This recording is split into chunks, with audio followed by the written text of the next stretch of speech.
오늘 이 아침에는 여호와를 찬양하라라는 제목으로 여러분들에게 말씀을 전합니다. 설교의 황태자라고 알려진 영국의 잘 알려진 목회자인 스펄전 목사님이 하루하루를 시작하며 기억될 만한 귀중한 말씀을 남기셨습니다. 당신의 생각이 시편이 되게 하고, 당신의 기도가 분향이 되게 하며, 당신의 호흡이 찬양이 되게 하십시오. 한마디로 말하면 하나님을 찬양하는 일이 일상이 되어지고 크리스천 삶의 특징이 되어야 한다는 것입니다. 지난주에 저는 감사에 관해서 말씀을 전했어요.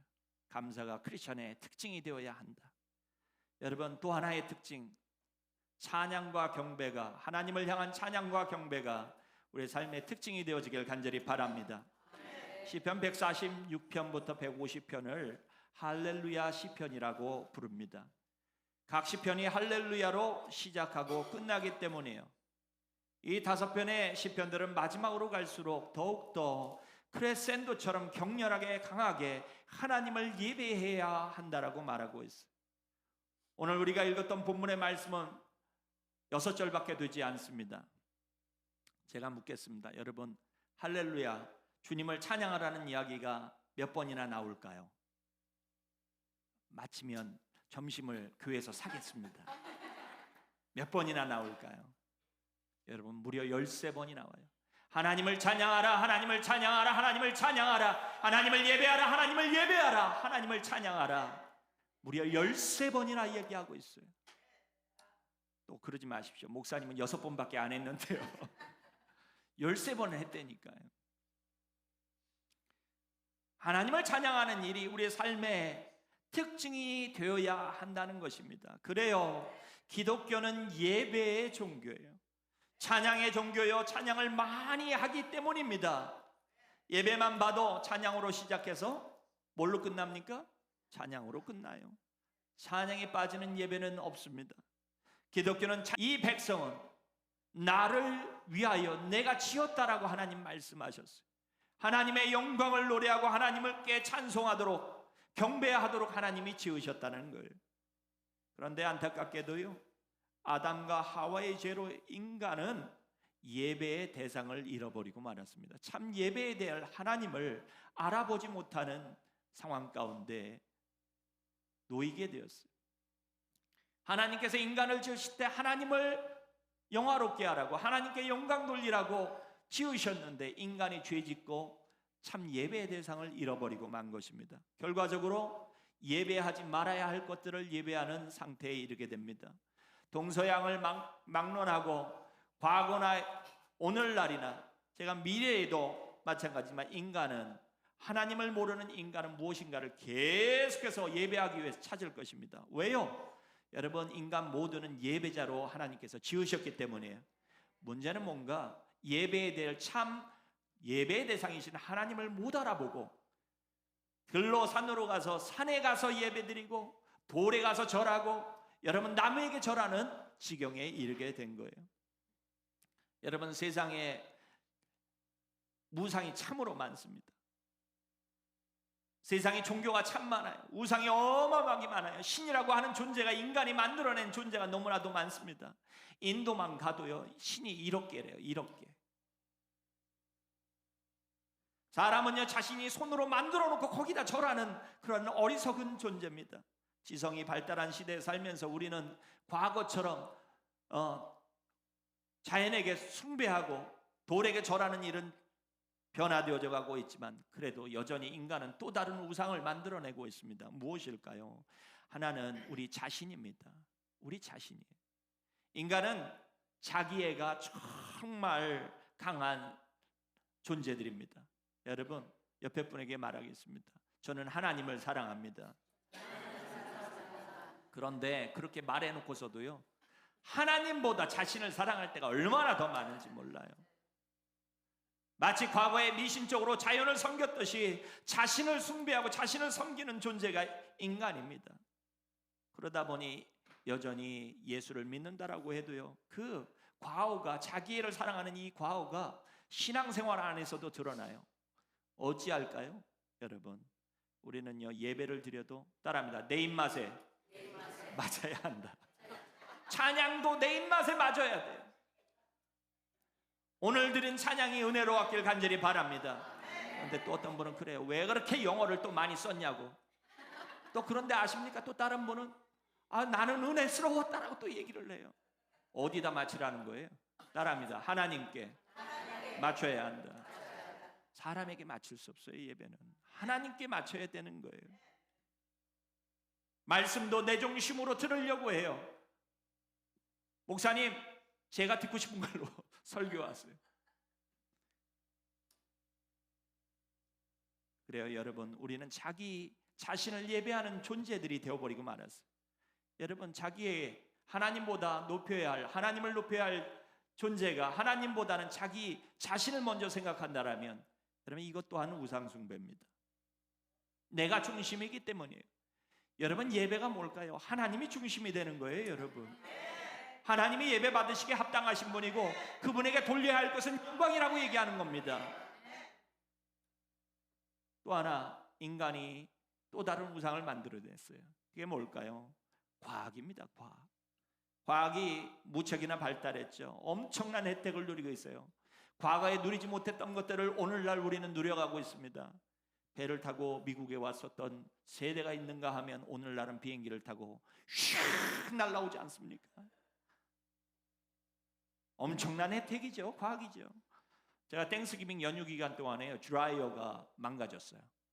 작동이 안 되는 거예요.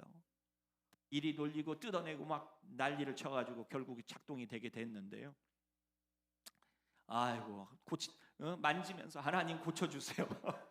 아니 얼마나 이 불편한지요.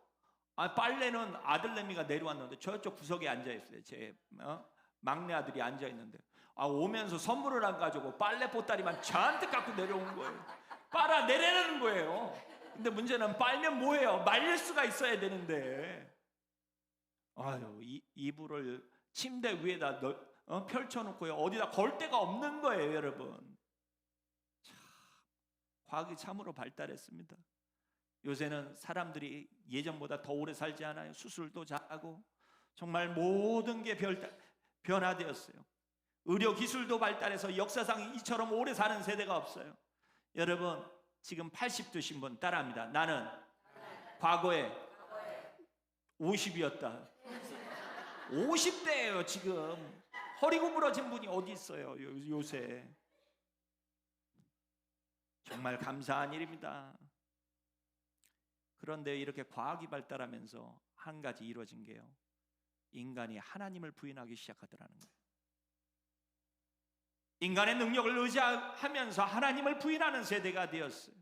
하나님의 말씀보다 인간이 쌓아온 과학과 지식을 숭배하는 세대가 되어버리고 말았습니다. 사랑하는 성도 여러분, 오늘 본 말씀에서 뭐라고 하는지 들어보십시오. 따라합니다. 하나님을 찬양하라.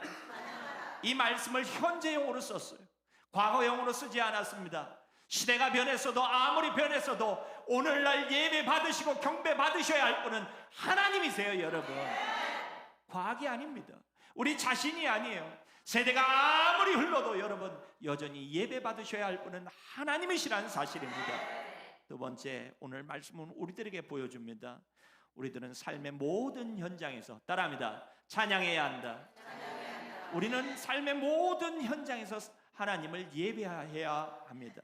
1절의 말씀을 같이 읽겠습니다. 할렐루야. 그 성소에서 하나님을 찬양하며 그 권능의 궁창에서 그를 찬양할지어다. 시편 기자는 성소와 권능의 궁창에서 찬양하라고 말씀합니다. 무엇을 말씀하고 있을까요? 하나님의 임재가 있는 장소라면 어디서나 하나님을 예배하라, 하나님을 찬양하라고 얘기하는 거예요. 구약 시대의 이스라엘 백성은요, 하나님의 임재가 어디에만 머문다라고 생각을 했습니까? 성소에만 있다라고 했어요. 그래서 성소가 무너졌을 때 그들은 하나님이 떠났다라는 생각을 가졌습니다. 꼭 하나님이 더 이상 계시지 않는 것처럼, 자신들과 함께하지 않는 것처럼 생각을 했어요. 정말 그랬나요? 아니요. 하나님은 바벨론에도 계셨고 애굽에도 계셨고 그들이 어디로 가든지 하나님은 함께 하셨습니다. 여러분, 이스라엘 백성은 그곳에서 하나님만을 성소에서 예배하는 줄로 알았어요.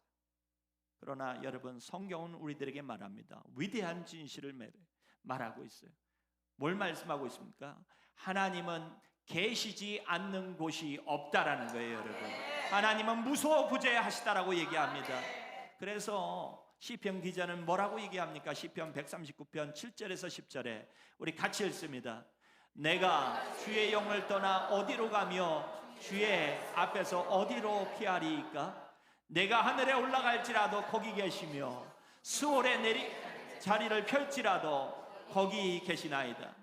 내가 새벽 날개를 치며 바다 끝에 가서 거주할지라도 거기서도 주의 손이 나를 인도하시며 주의 오른손이 나를 붙드시리이다. 할렐루야. 하나님은 계시지 않는 곳이 없다라는 거예요. 이 말은 모든 삶의 현장에서 하나님의 거룩한 임재가 있다는 사실을 설명하고 있습니다. 오늘 이곳에 계신 우리와 함께 하시는 하나님은 여러분의 삶의 여정 속에, 여러분의 삶 속에, 여러분의 가정에, 여러분의 일터에 아멘 할 때까지 해야 돼요. 애도 계심을 여러분 아시길 바랍니다. 하나님의 임재가 떠난 장소는 없다는 거예요. 하나님은 늘 함께 하신다는 것입니다.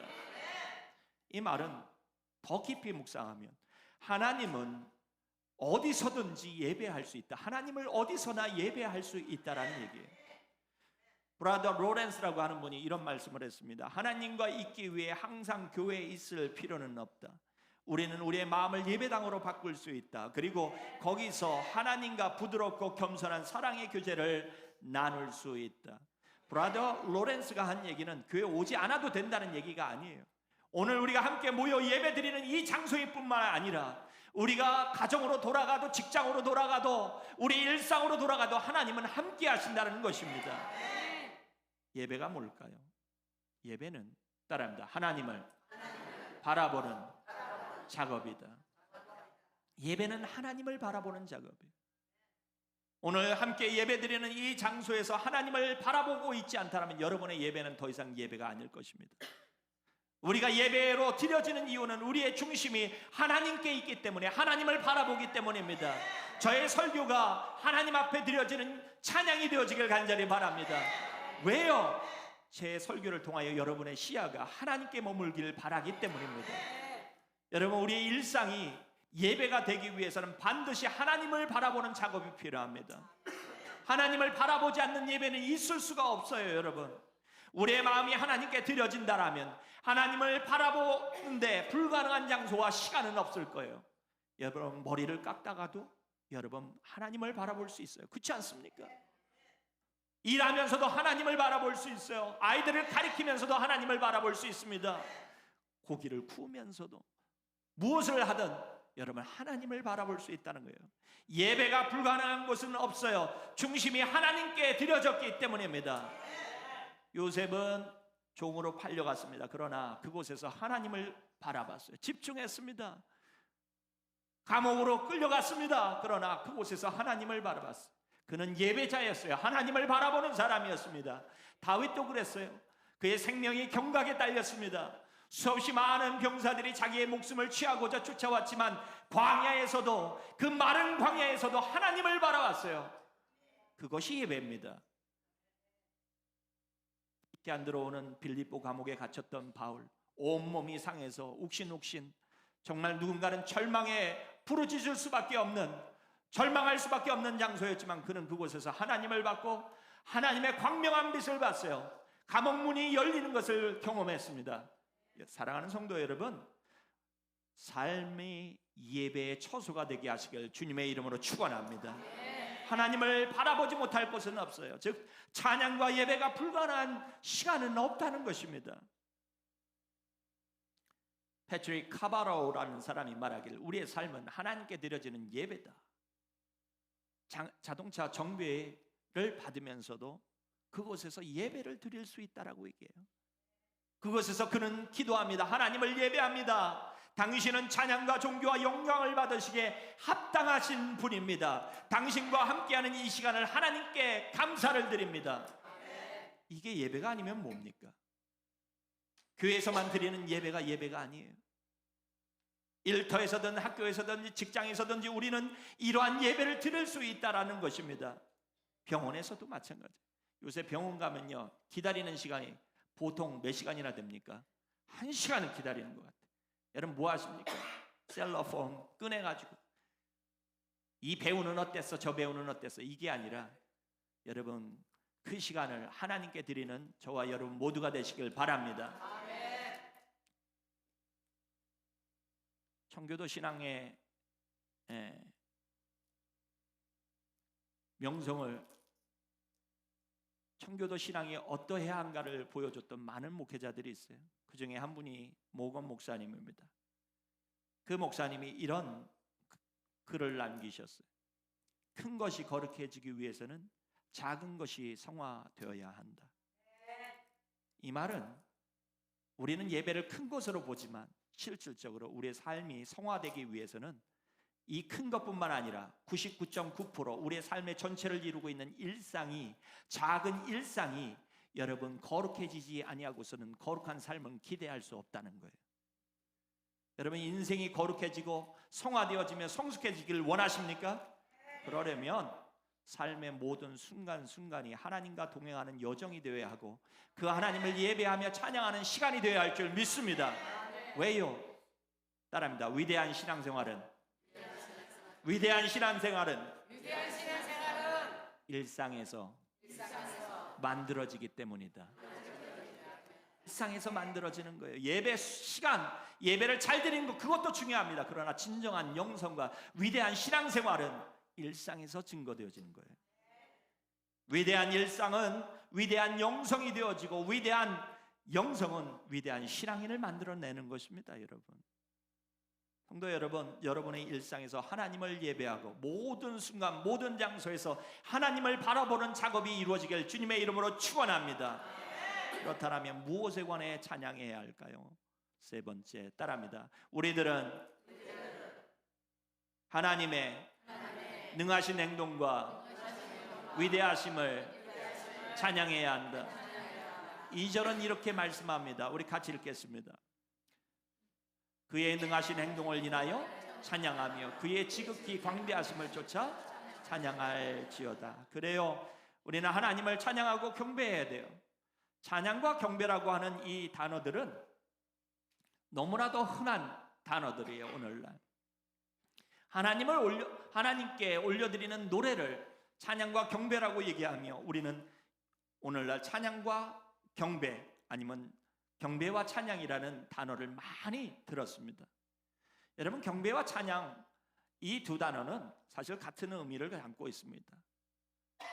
하나님은 영광 받으시기에 합당하시다라는 단어가 찬양이에요. praise라는 단어는 price라는 단어와 같습니다. 같은 어근을 취해요. 하나님은 지극히 높음 받으시기에 합당하시는 분이라는 거예요. 여러분, worship이라는 단어가 무슨 뜻입니까? worship이라는 단어는 worth라는 단어와 같은 어근을 가져요. 무슨 말일까요? 가치가 있는 분이라는 거예요. 찬양 받으시기에 합당하시고 그분은 존귀하신 분이라고 이야기하는 것이 찬양과 경배예요. 우리가 하나님 앞에 찬양과 경배를 올려드리기 위해 하나님을 높이는 방법이 두 가지가 있어요. 여기 컵이 있는데요, 제가 이 컵을 높일 수가 있습니다. 이렇게 들어 올리면 높아지죠. 그렇죠? 하나님을 우리가 이렇게 높일 수가 있어요. 우리의 말로 하나님은 영광 받으시기에 합당하신 분이고 경배 받으시기에 합당하신 분입니다라고 선포할 수가 있습니다. 그러나 다른 방법이 있습니다.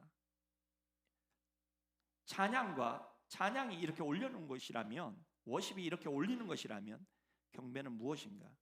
그것은 이 잔을 있는 상태보다 내 자신을 낮추는 거예요. 다시 말해서 찬양과 경배는 이런 것입니다. 하나님을 높일 뿐만 아니라 내 자신을 낮추는 거예요. 여러분, 예배드리며 하나님을 노래한다라고 얘기하는 사람들이, 찬양한다는 사람들이 자기 자신을 낮추지 않고서 하나님을 높일 수 있나요? 높일 수 없습니다. 진정한 예배의 시작은 자신을 낮추기 시작할 때부터 시작하는 거예요.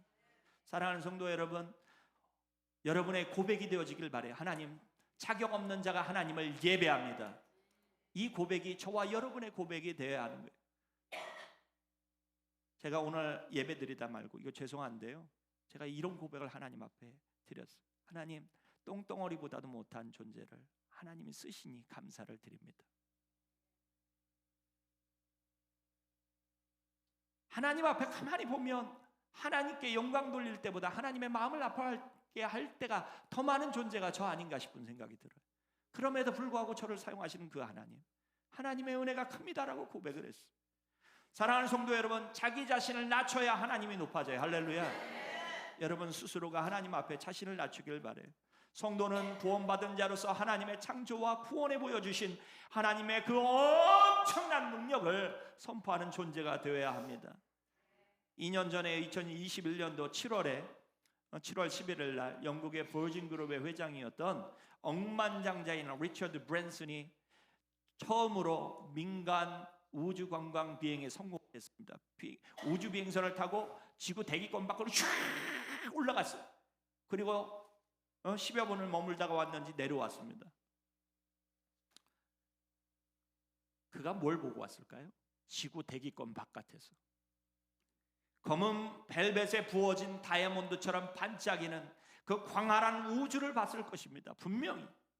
그러나 만약 그가 본 것이 그 광활한 우주에서 그 검은 바탕에 반짝이는 별들만을 보고 내려왔다라면 그는 정말 어리석은 사람입니다. 정말 봐야 할 것을 못 보고 왔기 때문에. 무엇을 봐야 할까요? 따라합니다. 창조자 하나님을 봤어야 한다. 그래요 여러분. 여러분 나무 의자도 누군가 만들지 않으면 생기지 않는 것이 나무 의자입니다. 온 우주 만물이 이 엄청난 우주를 만드신 그 하나님이 계시다는 사실이에요 여러분. 모든 여러분 갖고 있는 모든 소유물이 다 누군가 만들었다라고 얘기하는데 우주 만물을 지으신 하나님이 안 계시겠습니까? 사랑하는 성도 여러분, 우주를 지으신 그 크신 하나님을 인정하기를 바랍니다. 다윗은요 우주 비행을 하지는 못했지만 어마어마하게 큰 우주를 바라보며 하나님이 얼마나 크신 분인가를 노래했어요. 하나님의 크신 능력을 봤습니다. 하나님의 위대하심을 봤어요. 그래서 그냥 예배하지 않을 수 없다라고 고백했던 것이죠. 그래요 여러분, 하나님을 만난 구약의 인물들은 하나님을 경외하며 예배했습니다. 하나님을 인정했어요. 찬양과 경배를 드렸습니다. 50년 전에요 미국의 나사의 우주 비행 시도가 있었고 우주 비행사들이 지구로 돌아올 수 있을지 없을지 몰랐지만 그들이 우주에 머무는 시간 동안에 그들이 달 너머에 떠오르는 지구의 모습을 영상으로 찍어서 지구에다 송출을 했습니다. 전 세계 10억 명이 그때만 해도 3, 40억이나 됐을 만한 그 인구 가운데 있는 사람들이 이 지구의 모습을 처음으로 그렇게 아름답게 본 거예요. 우주 비행사들이 성경 말씀을 읽습니다. 메시지를 전하며 창세기 1장 1절부터 10절의 말씀을 읽었어요. 태초에 하나님이 천지를 창조하시니라. 땅이 혼돈하고 공허하며 흑암이 깊음에 있고 하나님의 신은 수면에 운행하시니라. 하나님이 가라사대 빛이 있으라 하심에 빛이 있었고 그 빛이 하나님 보시기에 좋았더라. 과연 우주 비행사들이 뭘 말하라고 했을까요? 끝도 없는 우주의 강대함을 보며 하나님의 크심과 위대하심을 증거하지 않을 수 없다는 거예요. 사랑하는 성도 여러분, 우리 하나님은 크신 능력의 하나님이세요. 할렐루야. 온 우주 만물이 이것을 말합니다. 여러분 우주가 하나님의 따라합니다. 커다란 사인이다. 시그니처. 여러분 하나님의 작품이라고 이야기하고 있는 거예요. 하나님은 예배 받으시기에 합당하세요. 인간이 깨달을 수 없을 만큼 엄청난 능력의 하나님이심을 여러분 믿으시길 바랍니다. 그런데요 한 가지 하나님을 더 예배하지 않을 수 없는 이유는 그 능력만이 아니라 그 크신 사랑 때문입니다. 또한 하나님이 인간을 구하기 위해 그 위대하신 어마어마한 그 하나님이 이 땅 가운데 오셨다는 사실이에요. 우주에 사면 먼지보다도 작은 존재가 인간이 아닙니까? 지구 전체가 우주에는 먼지만큼이나 작은데 여러분 보이지도 않을 만큼 작은데 여러분 그 위에 살고 있는 인간이면 정말 보일까요?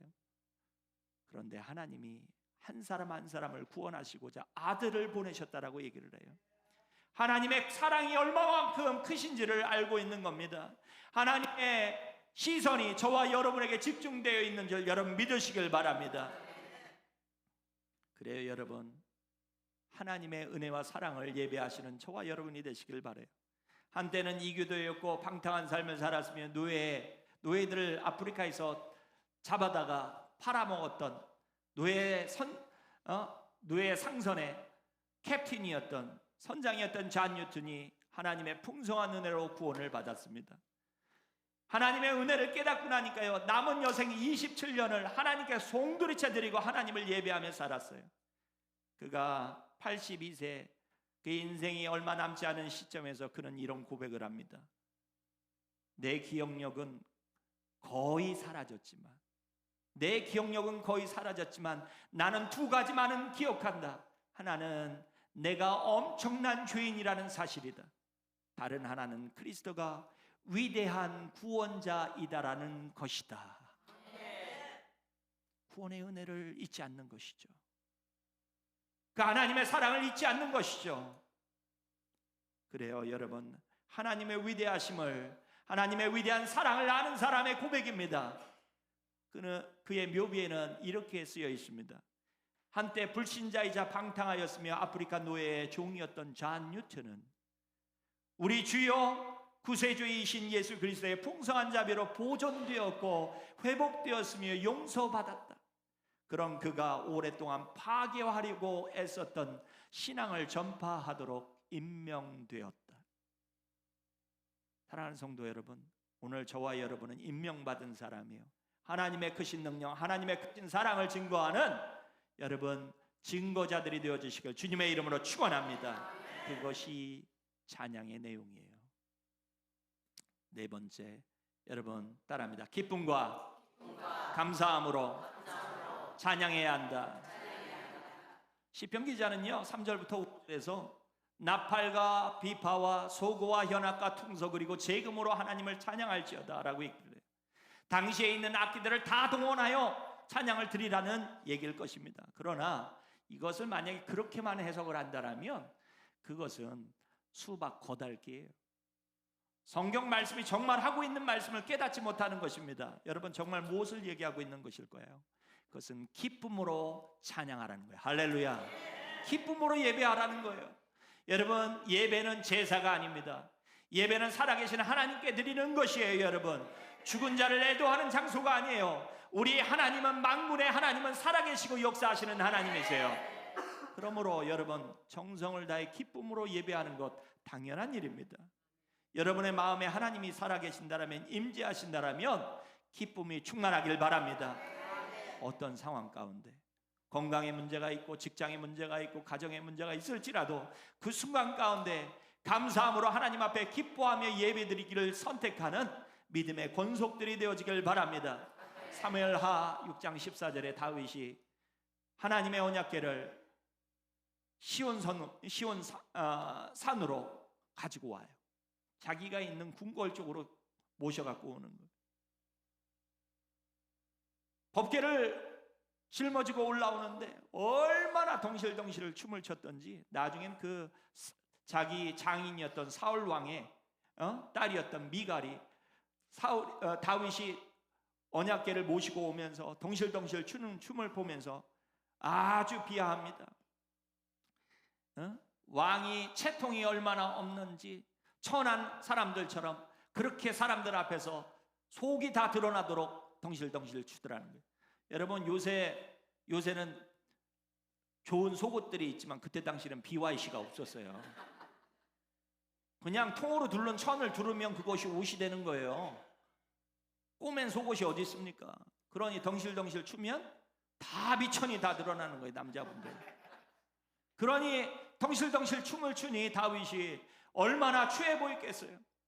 그러나 다윗은 하나님 앞에 어린아이처럼 예배드렸어요. 하나님은 그런 다윗을 기뻐하셨어요. 아내 미갈은 멸시했을지 모르지만 하나님은 기뻐하시더라는 거예요. 여러분 사랑하는 성도 여러분, 여러분의 채통이고 뭐고 하나님 앞에 예배드릴 때는 어린아이처럼 예배드리길 간절히 바랍니다. 기쁨으로 감사로 드리는 제사가 되어지길 바랍니다. 자격 없는 자를 사랑하셔서 구원하신 하나님의 은혜가 넘치고 감사가 넘쳐서 드리는 예배라면 어찌 기쁘지 않을 수 있겠습니까? 사랑하는 성도 여러분, 감사가 넘치길 바라요. 기쁨이 넘치길 바랍니다.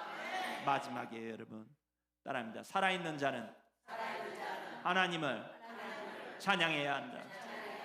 누가 예배해야 되는가? 호흡이 있는 자마다. 6절은 말합니다. 같이 읽습니다. 6절 말씀. 호흡이 있는 자마다 여호와를 찬양할지어다. 할렐루야. 여러분, 호흡이 있다라면, 여러분이 살아있다라면 살아있는 동안에 하나님을 예배하시길 바랍니다. 여러분, 하나님 앞에 가도 우리가 예배자로 쓸 거예요. 계시록이 증거하는 바예요. 여러분, 죽은 사람은 예배하지 못합니다. 죽은 사람이 와서 밥을 먹고 간다고 밥상에 밥을 갖다 올려놓고 합니다. 제사 드리며. 자, 제가 묻겠습니다. 밥을 먹고 가는 거 본 사람이 있습니까? 몇 그램이 줄든가요? 없습니다, 여러분. 죽은 사람이 뭔 일을 하겠어요? 마찬가지로 여러분, 죽은 자는 기쁨이 없어요.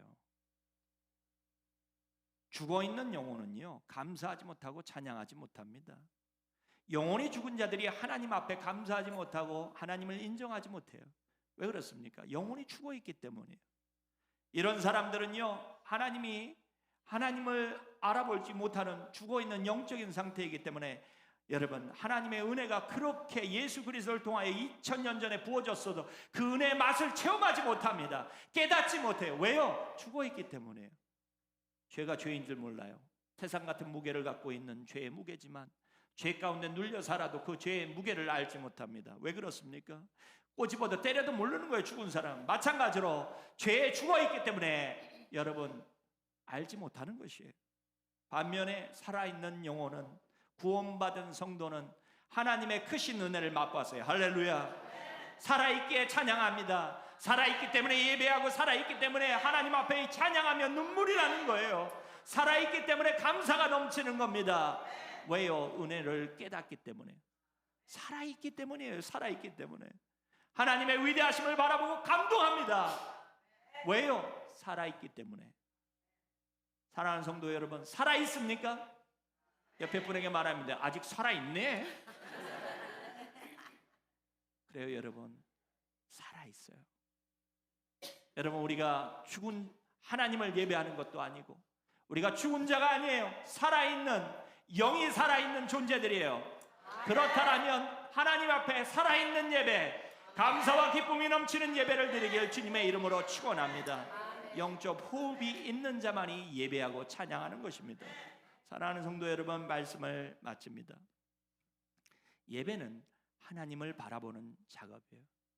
함께 모여 지금 예배를 드리지만 여러분의 시선이 하나님께 맞춰져 있지 않고 예배는 언제나 끝나나 이러고 있다라면 예배가 아닐 것입니다. 우리의 삶이 예배가 될 수 있어요. 우리의 삶의 현장 속에 여러분이 하나님께 집중한다라면, 그리고 그 하나님을 높인다라면 여러분의 삶은 여러분의 영성이 되어지고 위대한 신앙생활, 위대한 영성인이 되도록 이끌어줄 거예요. 저는 저와 여러분이 이 킬린 지역에 아름다운 신앙생활을 하길, 주님을 높이길 주님의 이름으로 간절히 기도합니다. 같이 기도합니다.